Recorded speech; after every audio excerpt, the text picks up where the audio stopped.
Hello dear students, Shri बीबी N PB हीराप्रा कन्या विद्यालय के ऑनलाइन लेक्चर में आप सभी का स्वागत है। विद्यार्थी मित्रों, आज हम कक्षा 9 हिंदी विषय का अध्ययन करेंगे।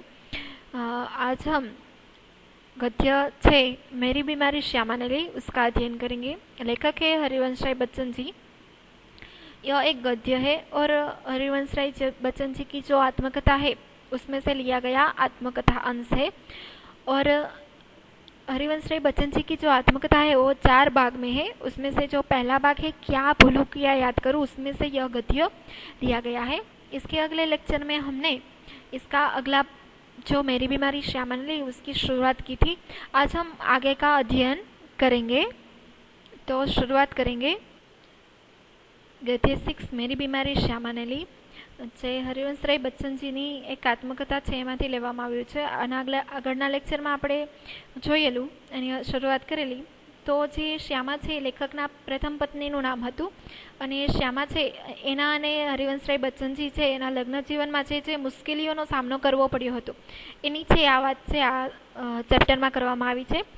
તો આગળના લેક્ચરમાં આપણે જોયેલું કે હરિવંશ રાય બચ્ચનજી છે તે પોતે બીમારીથી કેટલા બધા નિર્ભય છે. મતલબ કે બીમારીથી જરા પણ ડરતા નથી. સામાન્ય એવી બીમારી હોય તો એ પોતાના બધા જ કામ છે એ રેગ્યુલર કરે છે. કારણ કે ગાંધીજીના એક લેખમાં એને ક્યાંક વાંચ્યું હતું કે બીમાર થવું એ અપરાધ છે. તો એ બીમાર થવું એ અપરાધ શા માટે છે? કારણ કે ભગવાને આપણે સરસ મજાનું શરીર આપ્યું છે અને જો આપણે બીમાર પડીએ તો આપણે અપરાધી થયા કહેવાય. મતલબ કે શરીરને ન સાચવી શકીએ તો આપણે અપરાધી કહેવાય. તો એ વિચારને આગળ લઈ અને હરિવંશ રાય બચ્ચનજી એવું માનતા હતા કે જો બીમાર થવું અપરાધ છે તો અપરાધીને સજા મળવી જોઈએ. એટલા માટે એ પોતાના બીમાર હોય ત્યારે પોતાના શરીરને સજા રૂપે પોતે વધારે કામ કરતા. ખરેખર સજા નહીં પણ એને બીમાર હોય ત્યારે કામ કરવામાં વધારે મજા આવતી એવું એ માનતા હતા. તે ઉપરાંત આગળના લેક્ચરમાં આપણે જોયું કે હરિવંશ રાય બચ્ચનજીને જે એક પ્રકારનો તાવ આવતો હતો, પરંતુ જ્યારે એને ખ્યાલ આવી કે આ તાવ છે કોઈ સામાન્ય તાવ હતો નહીં. કારણ કે ઘણા મહિનાઓ સુધી એને જોવા મળતો કે દિવસ દરમિયાન કંઈ ન હોય, જેમ રાત પડે એમ એ તાવની શરૂઆત છે એ થતી. તો આવી રીતે એ જ્યારે ઘણા બધા ઉપચાર કરાવે છે છતાં પણ એને કંઈ ફરક પડતો નથી. એ બીમારી એમને રહે જ છે. પરંતુ અમુક સમય પછી જ્યારે એને ખ્યાલ આવે છે, જ્યારે એના પત્ની છે એમ કહે છે કે ડૉક્ટર બીકે મુખર્જી નામના જે ડૉક્ટર હોય એની પાસે એલોપેથીનો ઉપચાર કરાવો. પરંતુ જ્યારે એલોપેથીનો ઉપચાર છે એ ખૂબ જ ખર્ચાળ હતો અને લેખક પાસે એટલા બધા પૈસા નહોતા. પણ એના પત્નીના વધારે કહેવાના કારણે લેખક છે એલોપેથીનો ઉપચાર કરવા માટે તૈયાર થઈ જાય છે. એ બીકે મુખર્જી પાસે જાય છે ત્યારે બીકે મુખર્જી એને દવા લખી આપે છે અને કોઈ પણ જાતની ચિંતા કર્યા વગર આરામ કરવા માટે કહે છે. મતલબ કોઈ પણ જાતનું કામ કરવાનું નહીં, માત્ર આરામ જ કરવાનો. ત્યારે લેખક છે પોતાના મનના જે મૂંઝવણો હોય છે એ અહીંયા પાઠમાં રજૂ કરે છે. એના ઘરની આર્થિક પરિસ્થિતિની પણ વાત આપણે ખ્યાલ આવે છે કે ખૂબ બધી આર્થિક પરિસ્થિતિ છે એનો સંકટોનો સામનો કરવો પડે છે. કે લેખક છે એની પાસે એટલા બધા પૈસા હોતા નથી કે એલોપેથીનો ઉપચાર કરાવે એટલા બધા પૈસા હોતા નથી. એવી બધી વાત છે અહીંયા કરવામાં આવી છે. હવે પછી આગળ આપણે જોઈએ. આગળના લેક્ચરમાં આપણે અહીંયા સુધી અભ્યાસ કરેલો. આજથી આપણે અહીંયા શરૂઆત કરીએ. શ્યામાને મેરી બીમારી સુની તો કાપ ઉઠી પર તુરંત સંભળી ગઈ. જ્યારે લેખકની બીમારી વિશે શ્યામાને ખ્યાલ આવી કે એને ક્ષયનું આક્રમણ છે, એના શરીરમાં ક્ષયનો રોગ થયો છે, તો એકદમ કાપ ઉઠી એટલે કે ધ્રુજી ઉઠી, એકદમ આમ અંદરથી કંપી ગઈ. પર તુરંત સંભળી ગઈ, પરંતુ પોતાની જાતને તરત સંભાળી પણ લીધી. કારણ કે લેખકને એવું નહોતા બતાવવા માંગતા કે એ એની વાતથી મતલબ કે એની બીમારીથી ખૂબ જ ગભરાઈ ગયા છે. दृढ़ भी हो गई, एकदम स्वस्थ दृढ़ થઈ ગઈ. जैसे उसने पल भर में अनुभव कर लिया कि उसका कांपना में सहन नहीं कर सकूंगा. શ્યામાને એક જ ક્ષણમાં ખબર પડી ગઈ કે પોતે એકદમ ગભરાઈ ગઈ છે, એ લેખક સહન કરી શકશે નહીં તો વધારે ચિંતા કરશે. એવી વાત સાંભળી અને શ્યામા પોતાની જાતને સ્વસ્થ કરી લીધી. इस खबर से मेरे माता पिता को तो लकवासा मार गया. लकवासा मार गया એક મુહાવરો છે જેનો અર્થ થાય છે સ્તબ્ધ હો જાના. એટલે જ્યારે લેખકને ક્ષયનો રોગ થયો છે એ સાંભળી અને એના માતા પિતા એકદમ સ્તબ્ધ થઈ ગયા, એકદમ ગભરાઈ ગયા. पिताजी धैर्यवान व्यक्ति थे. एना पिताजी છે ખૂબ જ ધીરજવાળા વ્યક્તિ હતા. उन्होंने मुझसे कहा घबराओ नहीं, हम घर बैठकर तुम्हारा इलाज करेंगे। एना पिताजीए लेखकने कीधुं के तू जरा पण डर नहीं, આપણે જો જરૂર પડશે અને દવાઓનો ખર્ચો નહીં ઉઠાવી શકીએ તો આપણો ઘર વેચી અને પણ દવાઓ કરીશું અને તારો ઈલાજ કરાવીશું, એમ સમજાવ્યું શાંતિથી। શાલિગ્રામ असमर्थता की एक उसास लेकर रह गए। शालिग्राम एमना भाईનું નામ હોય છે, એમના નાના ભાઈ હોય। એક असमर्थता मतलब કે એના પિતાજીએ ઘર વેચવાની વાત કરી, એ વાતથી એવો અસમર્થ હોય એવી રીતે એને ઉસાસ એટલે નિસાસો નાખ્યો। જે નિસાસો નાખ્યો તે લેખકને ખ્યાલ આવ્યો કે શાલિગ્રામ છે ઘર વેચવાની વાત સાથે સંમત નથી। मैंने कुछ दिनों के लिए ट्यूशन और स्कूल से छुट्टी ले ली। डॉक्टरे એને આરામ કરવા માટે કહ્યું હતું, કામ કરવાની ના પાડી હતી, એટલા માટે એને થોડાક દિવસ માટે ટ્યુશન અને સ્કૂલમાંથી રજા લઈ લીધી। किताबों की बिक्री से कुछ रुपए पड़े थे, उनसे दवाएं मंगा ली और चारपाई पर लेट गया। જે પુસ્તકોના बिक्री એટલે વેચાણ, પુસ્તકોના વેચાણથી જે પૈસાઓ એની ઘરે રૂપિયા પડ્યા હતા એની એને દવાઓ મંગાવી લીધી અને ચારપાઈ मतलब કે પથારી ઉપર સૂઈ ગયા। श्यामा की सेवा साकार हो गई અને શ્યામા છે એના પત્ની એ લેખકની સેવા કરવામાં લાગી ગયા। डॉक्टर ने निश्चिंत होकर आराम लेने के लिए कहा था। डॉक्टर છે એને લેખકને કોઈ પણ જાતની चिंता કર્યા वगर निश्चिंत થઈ અને આરામ કરવાનું કહ્યું હતું। जब बहुत कुछ करने को रहता था तो चिंता के लिए समय ही कहा था, अब तो चिंता ही चिंता करने को थी। જ્યારે આપણી પાસે કંઈ પણ જાતનું કોઈ પણ નાનું એવું કામ હોય તો આપણી પાસે ચિંતા કરવાનો સમય ન હોય, કારણ કે આપણું મન છે એ કામમાં પરોવાઈ ગયેલું હોય। લેખક છે પહેલાં ટ્યુશન ને સ્કૂલે જતા તો એના માટે ચિંતા કરવાનો સમય હતો નહીં, પરંતુ હવે આરામ કરવાનો છે એટલા માટે માત્ર ચિંતા ને ચિંતા જ હતી। विशेष चिंता मुझे सिर पर चढ़े कर्ज की थी। વધારે પડતી ચિંતા છે લેખકને શેની હતી? પોતાના ઉપર કર્જ હતું એની વધારે ચિંતા હતી, એને બીજાને પૈસા આપવાના હતા એની ચિંતા વધારે હતી। मेरा इलाज हो या न हो, कर्ज की किस्तें तो जानी ही चाहिए। લેખક એવું માનતા હતા કે પોતાનો ઈલાજ થાય કે ન થાય, પરંતુ કર્જ કી કિસ્તે એટલે શું થાય? હપ્તાઓ। કોઈ પાસેથી પૈસા લીધા હોય તો એને એક સાથે ન ચૂકવી શકીએ એટલા માટે શું હોય? થોડાક કરીને દેવાના હોય, એને શું કહી શકાય? હપ્તા। કિસ્તે એટલે શું થાય? હપ્તા। એટલે લેખક એવું ઈચ્છતા હતા કે પોતાનો ઈલાજ ન થાય તો કંઈ નહીં, પરંતુ કર્જના હપ્તાઓ છે એ તો ચૂકવવા જ પડશે એવું એના મનમાં હતું। શા માટે એવું હતું? उसकी नियमित अदायगी के साथ मेरी साख जुड़ी थी। લેખકની જે નિયમિત અદાયગી એટલે કે જે નિયમિત રીતે પૈસા ચૂકવતા એની સાથે પોતાની સાખ એટલે પ્રતિષ્ઠા જોડાયેલી હતી, કે પોતાની સારી એવી પ્રતિષ્ઠા હતી કે લેખક છે કોઈ પણ પાસેથી વ્યાજે પૈસા લીધા હોય તો એ અમુક ટાઈમે જે ટાઈમે નક્કી કર્યું હોય એ ટાઈમે ચૂકવી જ દેતા, એટલા માટે એની પ્રતિષ્ઠા આબરૂ જોડાયેલી હતી। उसका जाना मेरे मरने से पहले ही मौत होगी। लेखक विचारता था, एवी चिंता करता था कि जो एवी मारी साख એટલે મારી પ્રતિષ્ઠા જતી રહેશે, હું નિયમિત રીતે પૈસા ન ચૂકવી શકીશ તો મરવા પહેલા જ મરી ગયો હશ, એવી મારી જો પ્રતિષ્ઠા જશે તો એવી મારી હાલત થશે કે મને એના મનમાં એવું લાગશે કે મરવા પહેલા જ મરી ગયા હશે। શ્યામા કે लिए मैं पारदर्शी दर्पण था। શ્યામા એમના પત્ની માટે લેખક છે પારદર્શી એટલે આરપાર જોઈ શકાય તેવા દર્પણ એટલે અરીસો હતા, કે શ્યામા છે લેખકના મનની વાત સમજી જતા હતા। उसने पूछा, किस बात से चिंतित हो? લેખકની પત્ની શ્યામાએ લેખકને પૂછ્યું કે તમે કઈ વાતથી ચિંતા કરો છો? चिंता ही खाती रहेगी तो दवा क्या लाभ पहुंचाएगी? એને કીધું કે જો તમે ચિંતા જ કરશો તો દવાનો કઈ અસર થશે નહીં, કારણ કે ડોક્ટરે એને ચિંતા મુક્ત થઈ અને દવા લઈ અને આરામ કરવાનું કહ્યું હતું। ત્યારે લેખક કહે છે, मैंने कहा, ट्रेंड सोसाइटी के मुझ पर 400 कर्ज है और 100 करीब अन्य मित्रों के। લેખકે એની પત્નીને કહ્યું કે ટેક્સ સોસાયટી નામની જે સંસ્થા છે એના મને 400 રૂપિયાનું કર્જ છે, મતલબ કે ટેક્સ સોસાયટીને લેખકે 400 રૂપિયા આપવાના છે અને બીજા 100 રૂપિયા છે અન્ય મિત્રને આપવાના છે। હવે આ 400 ને 100 ટોટલ 500 રૂપિયા આપવાના હતા। અહીંયા આપણે 500 રૂપિયા એકદમ સામાન્ય અત્યારે લાગતા હશે, પરંતુ આ આઝાદી પહેલાની વાત છે કે ત્યારે આ રકમ છે ખૂબ જ મોટી કહી શકાતી હશે, એટલા માટે એટલું બધું કર્જ છે એના ઉપર હતું। उसने जो उत्तर दिया उससे मैं चौंक पड़ा और सहसा उठकर उसे घूरकर देखने लगा। तो लेखकना पत्नीए आ જ્યારે કર્જની વાત કરી ત્યારે એના પત્નીએ જે જવાબ આપ્યો એ સાંભળીને લેખક એકદમ ચોંકી ગયા, એટલે કે આશ્ચર્યચકિત થઈ ગયા અને અચાનક જ ઉઠી અને લેખક એની પત્ની સામે જોવા લાગ્યા।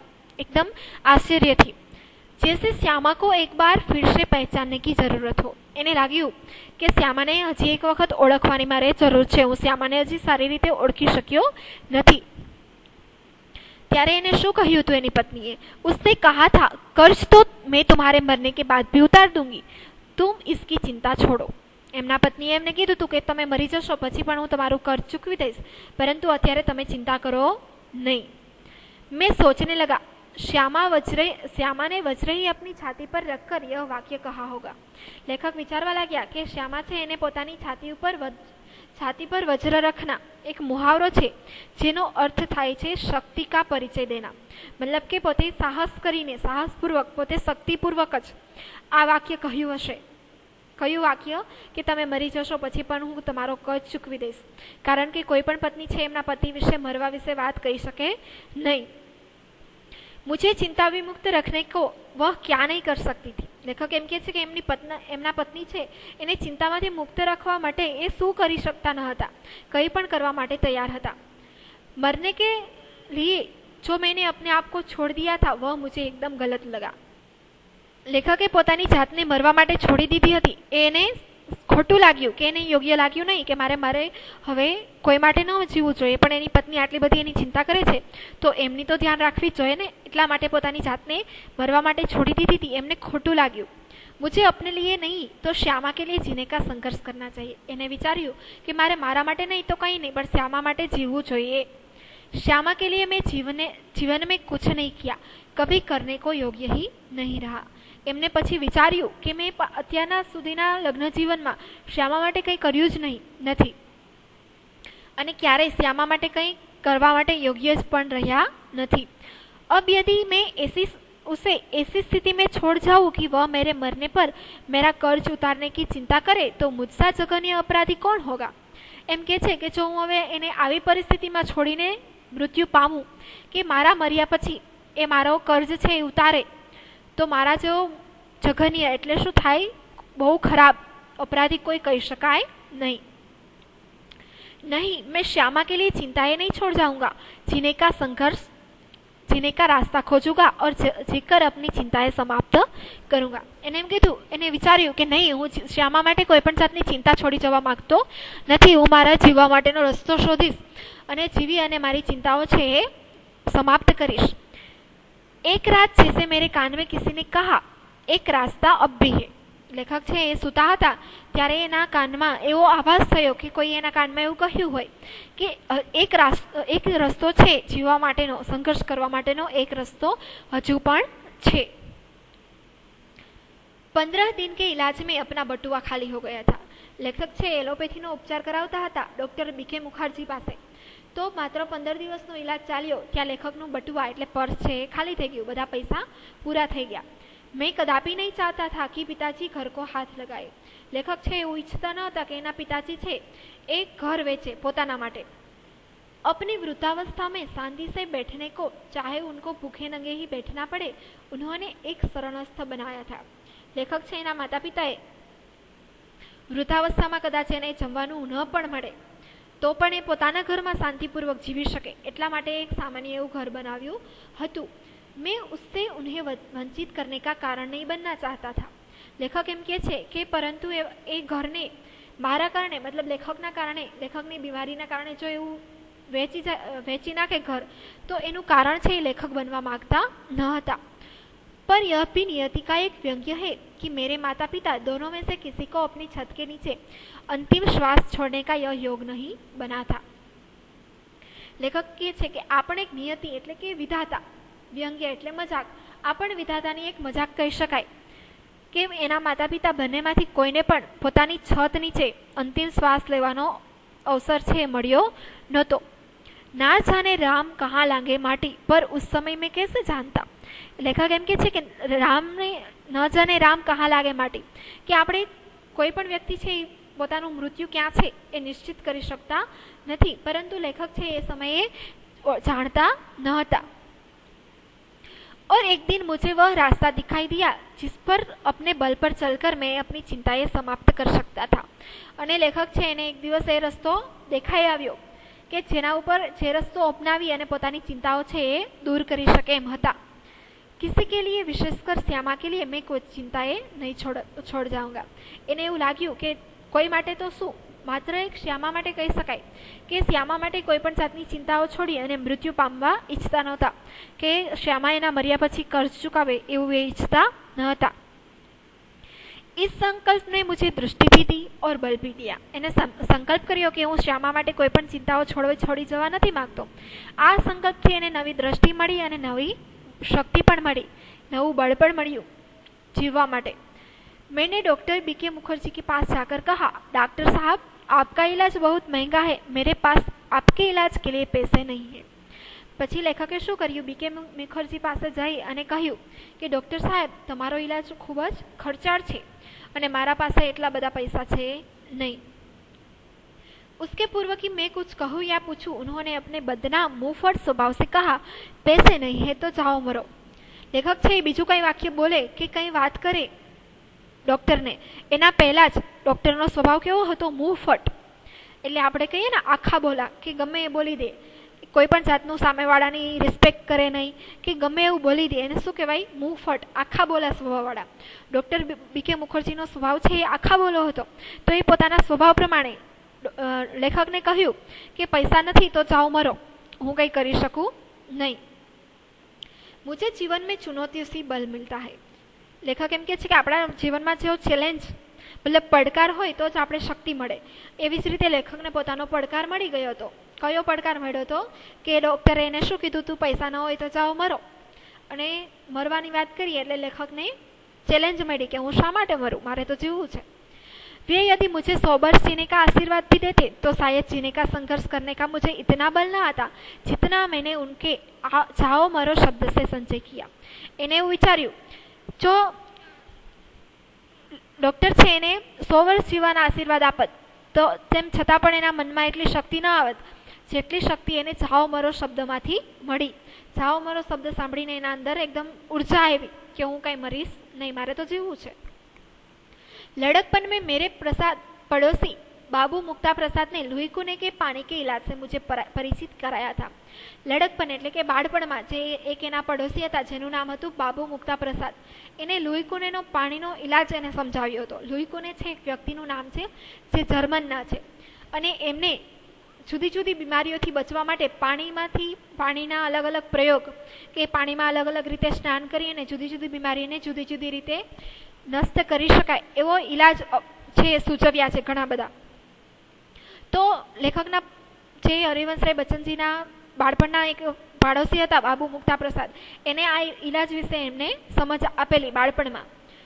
તો આવી मेरी ऐसी बीमारी के लिए ठंडे पानी के टब में बैठकर सीट बाथ लेने का विधान था।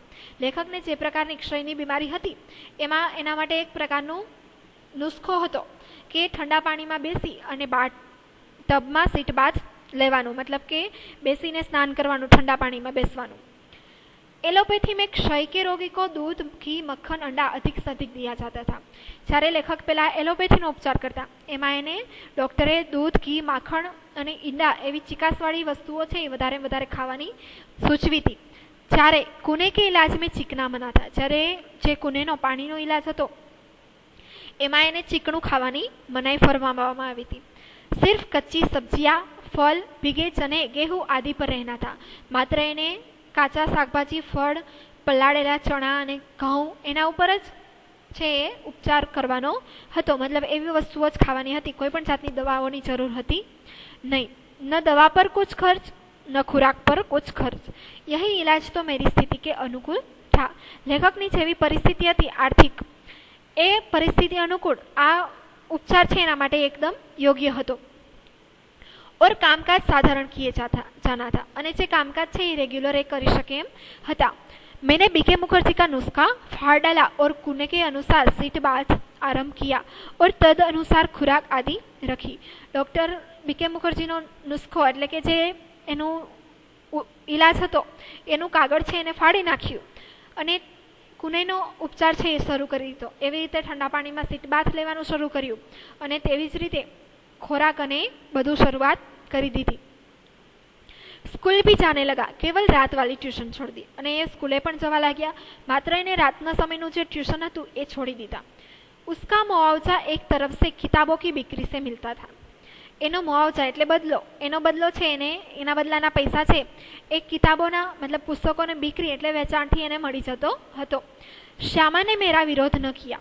શ્યામાએ એનો જરા પણ વિરોધ ન કર્યો કે તમે આ પેલી દવા છોડીને આ કેમ અપનાવ્યું કે કંઈ પણ પૂછ્યું નહીં. જીવનભર મેં जिस रास्ते पर चला उसने स्वस्तिपथ कहा और मेरे पीछे चली. લેખક છે જીવનમાં જે રસ્તો અપનાવ્યો એ જ રસ્તાને પોતાનું ધ્યેય માની, સ્વસ્તિપથ માની અને એની પાછળ પાછળ ચાલી, મતલબ કે એનું અનુકરણ કર્યું. मेरी स्नान चिकित्सा के संबंध में भी वह प्रतिदिन अपनी सेवा सहयोग देती रही. લેખક જે પ્રકારનો ઉપચાર કરાવતા હતા એમાં સ્નાન ચિકિત્સા મતલબ કે જેવી રીતે સ્નાન ચિકિત્સા હતી, જેવી રીતે ખોરાક લેવાનો હતો એવી જ રીતે એને અનુસાર શ્યામા છે એની સેવા કરતી અને એની સાથે સહયોગ આપતી, मतलब એની સેવા કરતી. सबसे अधिक अपनी इच्छा बल से उसने मुझे अपने रास्ते पर न ठहरने दिया और न पीछे फिरने दिया. અને સૌથી વધુ મહત્વની વાત એ કહી શકાય કે શ્યામાએ પોતાના ઈચ્છા શક્તિથી લેખકને ક્યારેય એના રસ્તા ઉપર ઊભા રહેવા ન દીધા. મતલબ કે પોતે જે રસ્તા ઉપર ચાલતા હતા, જે બીમાર હતી એમાં જરા પણ એને માનસિક રીતે ભાંગવા ન દીધા અને ના તો એને નાસીપાસ થવા દીધા. રાહ પકડતું એક ચલાચલ પા જાયેગા મધુશાલા. આ એક મધુશાલા કાવ્ય સંગ્રહ છે, એની કાવ્ય પંક્તિ છે. એમ કે છે કે જે રાહ એટલે રસ્તા ઉપર જે તું ચાલે છે એ જ રસ્તા ઉપર તું જો ચાલ્યા રાખ તો તારી મધુશાલા એટલે કે તારું ધ્યેય છે એ તને પ્રાપ્ત થઈ શકશે. लेकिन अपने अड़िग इच्छा बल से उसने जो सबसे बड़ा सहयोग दिया और जो सबसे बड़ा चमत्कार किया वह था कि जितने दिन मेरा इलाज चलता रहा उसे अपने सारे रोग को जैसे किल दिया. લેખક એમ કે છે કે એમના પત્નીએ સૌથી વધારે અડગ રીતે પોતાની ઈચ્છા શક્તિથી જે સૌથી વધારે સહયોગ આપ્યો હતો એ સહયોગ એ હતો કે જ્યાં સુધી લેખકનો ઈલાજ ચાલ્યો ત્યાં સુધી એની પત્નીએ જરા પણ પોતાના રોગ કે કોઈ પણ જાતનું દુઃખ હોય એ લેખક સામે રજૂ કર્યું નહોતું. જેવી રીતે પોતાના બધા જ દુઃખ છે એને એક જગ્યાએ સ્થિર કરી દીધા હોય. કિલ દિયા એક મુહાવરો છે જેનો અર્થ થાય છે કે સ્થાન સે હટને ન દેના, મતલબ કે પોતાના બધા જ દુઃખ છે એને પોતે આત્મનિયંત્રણથી પોતાના કાબુમાં રાખ્યા હોય એવું લાગતું હતું. और कभी एक उंगली दुखने की भी शिकायत न की. અને ક્યારેય એની પત્નીએ લેખકને એક આંગળી દુખવાની ફરિયાદ પણ નથી કરી. शायद उसके प्रति इस निश्चिंता ने मुझे अपने रोग से लड़ने का जितना बल दिया उतना किसी चीज ने नहीं दिया. લેખક એમ કહે છે કે જે રીતે શ્યામાએ પોતાના બધા દુઃખ દર્દને કાબૂમાં રાખ્યા હતા અને ક્યારે બહાર નહોતા આવવા દીધા જ્યાં સુધી લેખકનો ઈલાજ ચાલતો હતો, તો એના ઉપરથી એ નિશ્ચિંતાથી લેખકને જેટલી શક્તિ મળી એટલી કોઈ પણ વસ્તુમાંથી એને શક્તિ મળી નહોતી. શ્યામાની જે નિશ્ચિંતા હતી એમાંથી લેખકને બધી શક્તિ મળી હતી. इस आत्मनियंत्रण, आत्मनिग्रह, इच्छा बल और हठ योग की समझ में नहीं आता उसे क्या नाम दूं, बड़ी महंगी कीमत उसे चुकानी पड़ी. લેખકના પત્ની શ્યામા છે એને જે રીતે પોતાની જાતને એક રીતે બાંધી રાખી હતી, મતલબ કે પોતાની જાતની પોતાની ઈચ્છાઓને જે રીતે કાબૂમાં રાખી હતી, આત્મનિયંત્રણ મતલબ આત્માને નિયંત્રણ રાખ્યું હતું. આત્મનિગ્રહ એટલે કે પોતાની જાતને કાબૂમાં રાખી હતી ઈચ્છાબળથી, અને હઠયોગ એટલે કે બળપૂર્વક પોતાની અંદર રહેલી ઈચ્છા શક્તિઓને જે ખેંચી રાખી હતી. કંઈ સમજમાં નથી આવતું કે તેને શું નામ આપી શકાય, પરંતુ સમય જતાં એને ખૂબ જ મોંઘી કિંમત છે એ ચૂકવવી પડી હતી. अपने क्षयज वर्ष से पूर्णतः मुक्त हो जिस दिन मैंने सामान्य भोजन किया. લેખક છે ક્ષયજ વર મતલબ ક્ષયના તાવમાંથી જેવી રીતે સંપૂર્ણ મુક્ત થઈ ગયા અને જે દિવસે સામાન્ય ભોજન કર્યું તે દિવસે કઈ તારીખ હતી? 15 એપ્રિલ 1936 को. જે દિવસે લેખક છે ક્ષયમાંથી સંપૂર્ણ મુક્ત થયા તે દિવસે 15 એપ્રિલ 1936 નો દિવસ હતો. ઠીક ઉસી દિન વહ ચારપાઈ પર ગીરી ફિર ન ઉઠી. અને તે જ દિવસે એના પત્ની શ્યામા છે ચારપાઈ એટલે પથારીમાં પડી ગયા, પથારી વશ થઈ ગયા અને પછી ક્યારેય ઉઠી શક્યા નહીં. 216 दिन के बराबर रोगशैया पर पड़े रहने के बाद 17 नवंबर 1936 को उसने अपना शरीर छोड़ दिया. એમના પત્ની પથારી વશ કેટલા દિવસ રહ્યા? 216 દિવસ. બરાબર રોગશયા એટલે કે રોગની પથારીમાં પડ્યા રહી અને 17 નવેમ્બર 1936ના દિવસે એને પોતાનું શરીર છે એ છોડી દીધું, મતલબ કે મૃત્યુ પામ્યા। श्यामा के और अपने विवाहित जीवन के अंतिम 18 महीने मुझे और उसे दोनों को मौत के साथ संघर्ष करना पड़ा। लेखक અને શ્યામા એમના પત્ની હતા, એના બંનેના વિવાહિત જીવનમાં છેલ્લા 18 મહિના સુધી બંનેએ મોતની સામે સંઘર્ષ કરવો પડ્યો, મતલબ મોતની સામે લડવું પડ્યું હતું।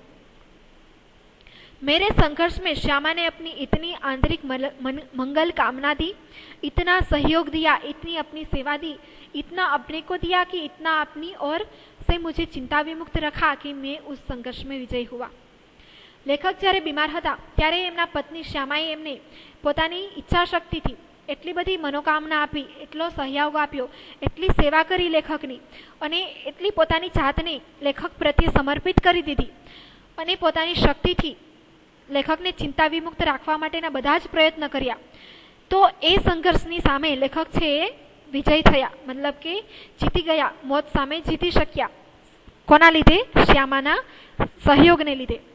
पर उसके संघर्ष में पर जारे श्यामा बीमार હતા ત્યારે એના સંઘર્ષમાં પણ मैंने अपनी शुभकामना दी, बहुत सहयोग दिया, बहुत सेवा दी, बहुत अपने को दिया, पर वह पराजित हो गई। लेखक છે એને પણ શ્યામાને ખૂબ જ સહયોગ આપ્યો, સહકાર આપ્યો, સેવા આપી અને ખૂબ જ સંઘર્ષમાં મદદ કરી, પરંતુ શ્યામા છે એ મોતની સામે જીતી શક્યા નહીં, હારી ગયા। संभवतः एक मोर्चे की कमजोरी से वह मेरे विषय में मृत्यु की अंतिम सांसों तक चिंता विमुक्त नहीं हो सकी। लेखक एम के छे कि संभवतः कही शकाय कि एक बाजुनी कमजोरी थी लेखकना विषयमां कहीए, लेखक पोताना विषयमां कहे छे कि एमना विषयना कहीए तो श्यामा छे एमना मृत्युना छेल्ला श्वास सुधी ते क्यारे पण पोताना लग्न जीवन दरमियान चिंतामांथी मुक्त रही शक्या नहीं। ए हमेशा कोई ने कोई रीते चिंतित रहता था। पहला पोते बीमार था, पछी लेखकना बीमारीनी चिंता हती अने पोते मृत्यु पाम्या, त्यां सुधी क्यारे पण ए चिंतामांथी मुक्त रही शक्या नहीं। अहींया आपणो आ गद्य छे ए पूरो थाय छे मेरी बीमारी श्यामाने ली। तो आ गद्य उपरथी आपणे ख्याल आवे कि खरेखर हरिवंशराय बच्चनजीना जे प्रथम पत्नी श्यामा हता एक पतिव्रता पत्नी कही शकाय, अथवा तो एक खरेखर रूपमां एक जीवन संगिनी हता कि एना पतिनी सेवा माटे ए कंई पण करी शके एवा स्त्री हता। अहींया सुधी आपणे पूरुं थयुं। हवे आगला लेक्चरमां मळीशुं। Thank you.